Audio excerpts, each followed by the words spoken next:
next, as we're covering the NFC East, we're going to talk about the Philadelphia Eagles. Joe, take it away. Wide receivers, here we go. You got A.J. Brown, they locked him up. You got DeVonta Smith, they locked him up this year. Like, they didn't waste any time in signing and locking those guys down, unlike other teams that are still waiting. But they recognized their superstars. They got the deals done for both of them. I thought it was kind of surprising, honestly, that, you know, like a guy like DeVonta Smith signed a deal, and then I instantly thought, like, oh, A.J. Brown's definitely going to want a new deal now. Like, he's going to stir the pot. He's definitely going to be looking for an extension. What does that mean for training camp coming up? And then boom, like almost like hours or a day or two away, then A.J. Brown lands an extension too. So it's like they knew what they were doing. Howie Roseman, the GM of the Eagles, one of the best GMs in football right now. He just got the job done, executed it. So now both players are happy. Both are at practice, and things are looking good for the Eagles going forward in terms of wide receivers. Paris Campbell, I'm kind of perplexed that the Eagles signed him.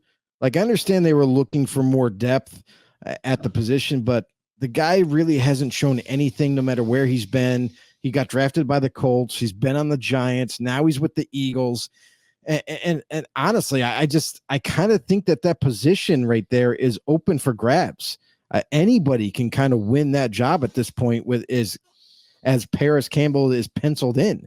They did draft in the 5th round Johnny Wilson, who they kind of like, guy who's like got tremendous size, very big, like 245, 250, and he's like 6'6", like what type of wide receiver is faster than he looks, which is surprising. But again, I feel like in the slot, he would work perfectly there, and you got tremendous size to throw to.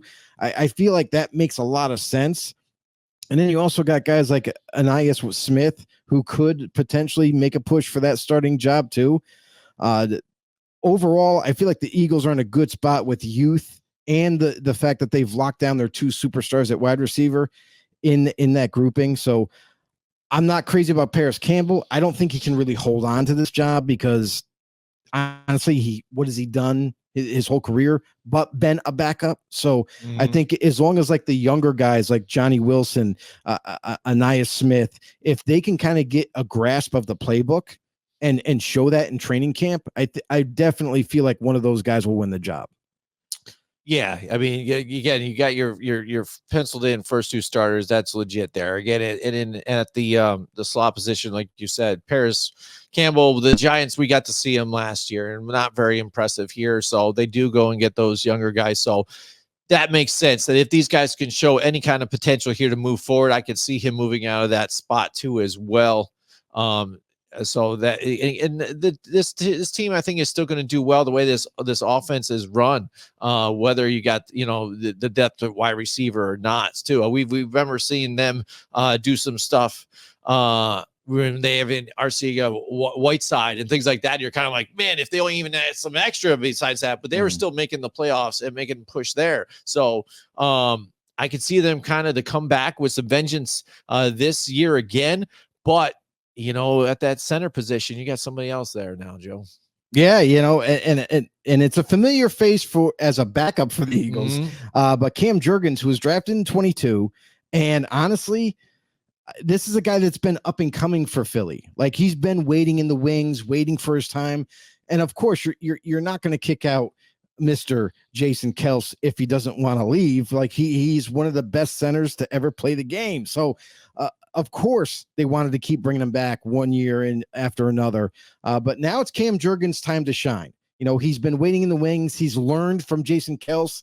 He's definitely learned like little hidden pointers about playing center at the next level from Jason Kelce. And now it's up to Cam. And I think Cam Jurgens is well prepared for this role, is well prepared to take over, and to the point where I'm not comparing him to Jason Kelce, but what I'm saying is that he's definitely has been ready for quite some time.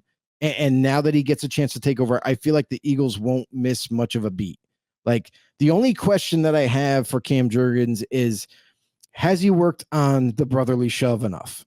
Because Jason Kelce was probably like the most amazing athletic offensive center to be able to pull that off and pull it off successfully. So that to me is probably maybe the only question mark, I guess, that I have about Cam taking over is, will the Eagles still be able to do it as successfully? So, but that we'll wait until we get to the season for that one. But at left tackle, you got Jordan Mailata, who's been there since 2018, locking that side up. Landon Dickerson, you hear a lot of the same names for Philly.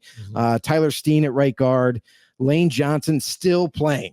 Like this guy, I feel like this guy's been playing for like 25 years, it feels like, but he's still there, still able to lock it down there. Now, again, he's faced some injury issues here and there, but again, he's definitely a big part of this offensive line grouping. And then when you look at the backup spots where, they bring in a guy like Matt Hennessy, free agent from Atlanta, who started for Atlanta at one point, but now is in a backup role. It's like tremendous value. You got another proven vet. And then a guy that you guys might remember, not because his name was in lights and everybody loved him, but Mekhi Becton from the Jets ends up signing a deal to back up Lane Johnson. And I think this is a brilliant move by Howie Roseman. He does this a lot. He has great decision-making skills. And as much as everyone wants to say, well, Mekhi's a bust, he hasn't been able to do anything. Well, maybe not with the Jets, but he is still in the prime. He's only 25 years old. And maybe with the change of scenery, maybe with a different training staff, a different team, maybe he could stay healthy for them and just be a solid backup for Lane Johnson and maybe eventually be the starter for them at right tackle. So I think overall, not only they have tremendous depth at offensive line, but they have one hell of a starting lineup to go with it.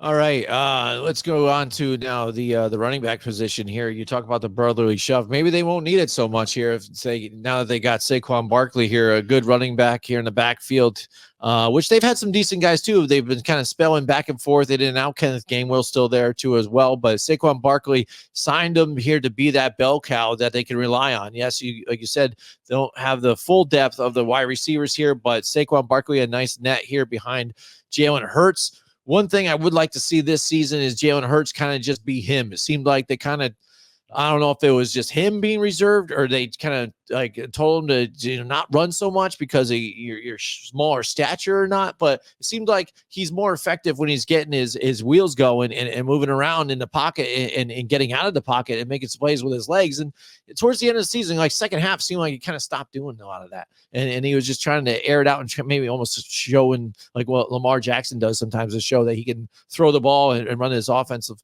that way and just keep throwing it around. But I would like to see him kind of be a little bit more of that jackknife type of player here, the little Swiss Army knife that he is, and do that here, run this offense. And you've got that safety net of Saquon Barkley in the backfield that can only help him. You got to wonder too about Jalen Hurts' mentality. Is he starting to be grouped up as a Lamar Jackson-ish type of quarterback, where like we all know that he can run, we all know that he's successful at it. And maybe he was doing it so much where people started to kind of get on him about it. And now he's last season, he was like, oh, well, I'm not going to run as much. I'm going to throw more. And it makes you wonder, because like Lamar Jackson did the same thing in the playoffs, where in the second half, what was working in the first half should have continued to do in the second half. And that's because the Chiefs didn't have an answer for Lamar Jackson's mobility. And then in the second half, he just stopped doing that because he wanted to prove that he could still throw the ball as much as Patrick Mahomes.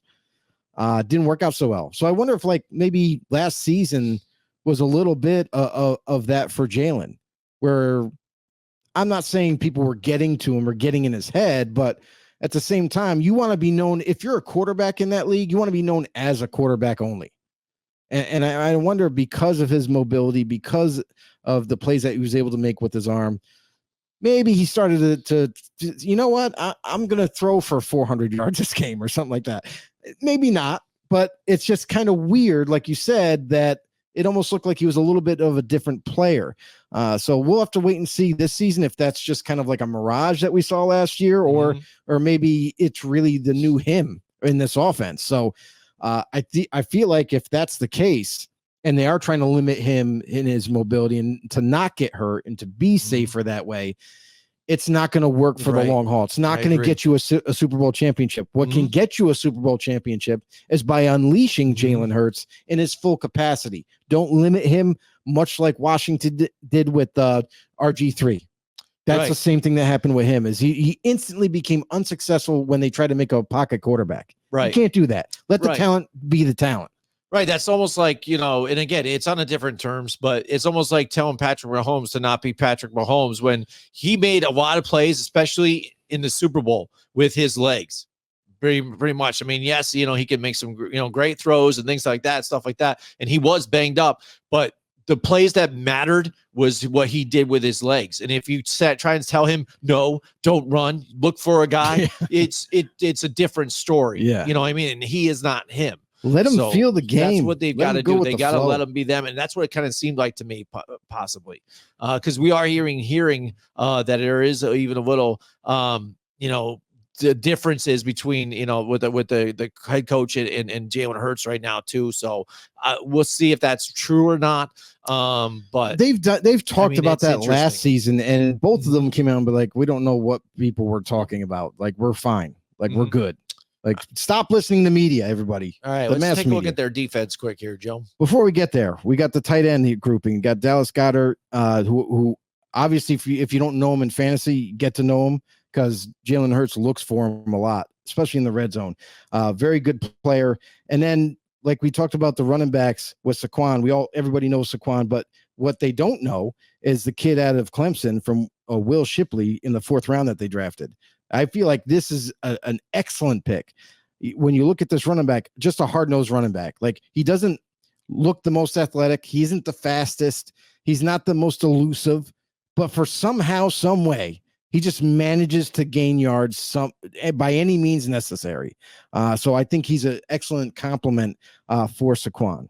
Going into the defense, we look at the defense. The offense is stacked. The defense is stacked. This team is just flat out has no weaknesses really. And then you think about the draft this past draft here.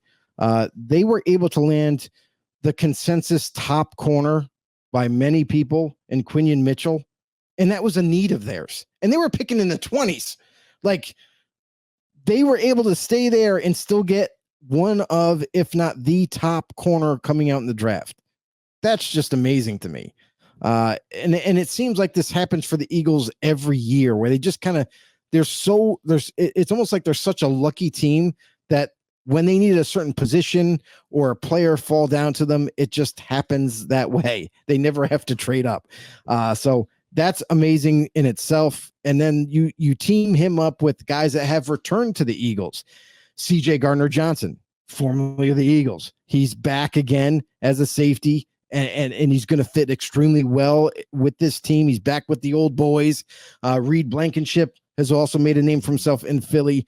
Kaylee Ringo, who was drafted in 23, looks to improve his game from last year.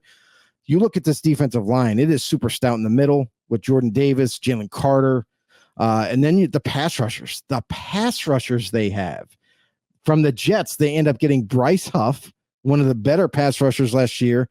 Double-digit sacks, was a maniac on the football field. And yeah, they still have guys like Brandon Graham as penciled as a backup, like a guy who still gets it done. Yeah, he's at the end of his career, but he's still doing it. Milton Williams on the other side. And then you get your linebackers. You got an influx of new linebackers now after losing guys like TJ Edwards and what have you.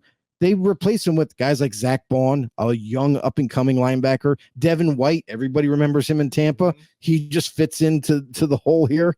And it's amazing to me that a team that had holes on offense, a little bit on offense, more holes on defense, they're able to not only just draft them or sign some guys they're not going to miss a beat. They're pushing for a chip once again.